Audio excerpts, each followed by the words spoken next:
president of the Chess Club. Since the release of the new trending Netflix show, The Queen's Gambit, chess has been more popular than ever. So today, some of my chess teammates and I will be discussing tactical motifs that you can utilize in your games and play better.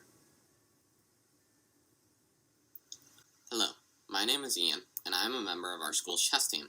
I'm going to start off by showing you guys a few different positions using two simple motifs, pins and skewers. So let's take a look at this first position to start off with. So this first position, I'm going to be utilizing a pin, which basically means that two pieces are on the same row, column, or diagonal, and can both be attacked by the same piece, with the more valuable piece being in the back, so that if the piece in the front moves, then I can take the more valuable piece in the back. So the first thing I look at in this position, looking for tactics, is checks. So I see I can throw three different checks with my queen, queen c5, queen e6, and queen f7, but none of those work because black can just take my queen. So the other check I look at is rook to h7. Black has two possible moves. They can play rook to f7 to block the check, but then I can just take their rook. So instead they're going to move their king out of the way to e8, and then the pin comes with bishop to b5, because if the queen can't move anywhere, like taking my queen for example, because then I can take black's king, so all black can do is ignore it, and then I will take their queen, or they take my bishop, and then I play queen takes queen, and either way I'm winning black's queen.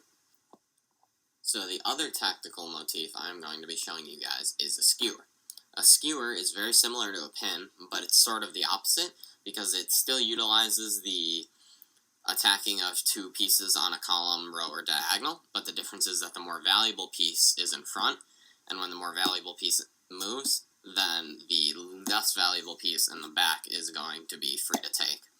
So in this position, I'm white, and the skewer is the simple move of bishop c3, attacking the queen, because the queen can't take the bishop because it's defended, and if the queen moves anywhere off the diagonal, then I can take the rook on h8. So the queen has to move because it's more valuable, and then the rook is free. So that's a simple skewer tactic. Hi, my name is Jonah Miller, and I am a freshman on our Glenbard West chess team.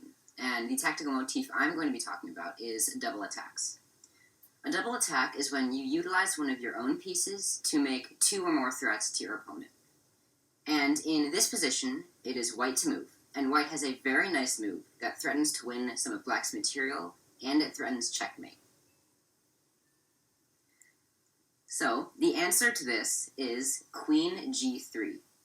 What queen g3 does is it threatens black's rook on b8, and it also threatens queen takes g7 checkmate. So the only way black can stop this is to either move his king or play g6. And therefore, white captures on b8. And then what black has to block with his queen, and then it will be checkmate for white. Now, let's look at how you can apply some of these tactics in real-life games.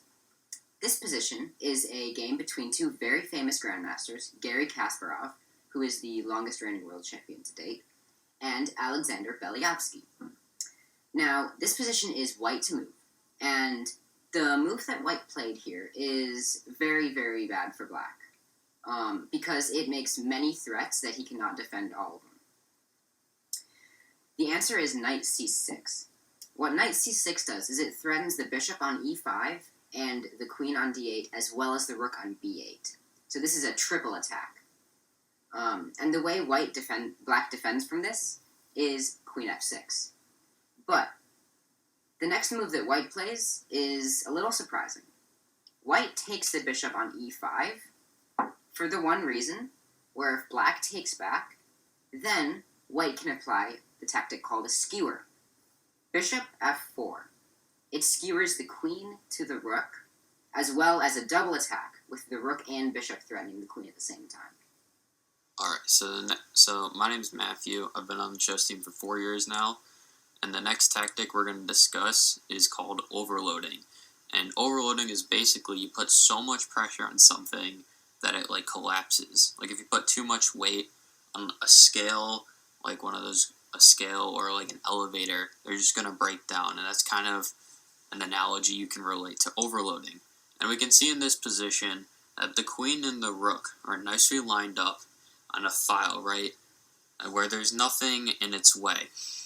And if it weren't for the queen, which is defending the square diagonal to the king, which is d7, and the rook defending the square right next to the king, which is d8, then the queen and the rook would penetrate or checkmate the enemy king's position. So in this position, since we can see they utilize that, the brilliant move rook takes a6 overloads both the queen and the rook. Because if the queen were to take, then there would be a checkmate on d7, which is one square diagonal from the king, and the reason for this is the king cannot take the queen because the rook defends, and there's no other squares the king can go to, and if the rook takes, then it's queen to d8, which is right next to the king, and it's for the same reason.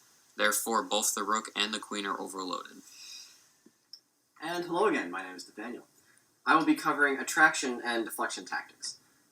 So this tactic is a deflection tactic, which means that we are either deflecting the enemy's pieces from defending each other, or we're deflecting the enemy's pieces from covering key squares in the enemy's position. So let's see if you can try this tactic and solve it. So the correct answer is rook d8. And now I know what you're thinking. You're thinking, Nathaniel, you're crazy. Rook d8 is hanging to two different pieces. You'd be correct, except that we have a very nice tactic. If rook takes, we've deflected the rook of the defense of the queen, and so now we can play queen takes b7, and we have a rook for a queen, which is a favorable trade for us. If bishop takes d8, now we've deflected the rook's defense of the e8 square, and we play queen e8 checkmate, because the king cannot move anywhere.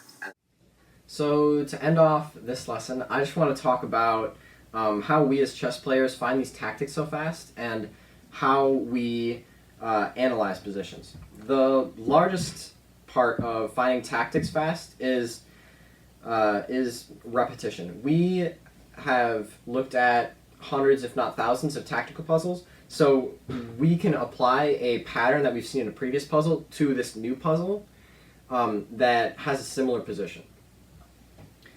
But in a real game, we don't know that there's a tactic present.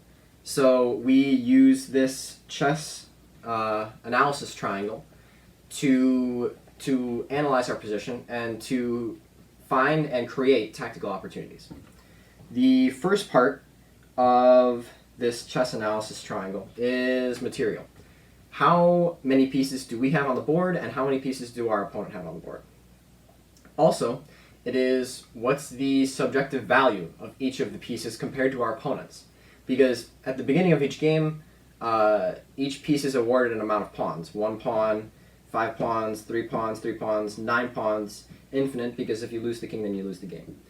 But when your knight is on the rim, or at its starting square, and knight's on the rim or grim, because they can move to less squares, and your opponent's knight is active and in the center, then obviously your opponent's knight is better, because it is doing more things. So you have to be mindful of that. The next part is space.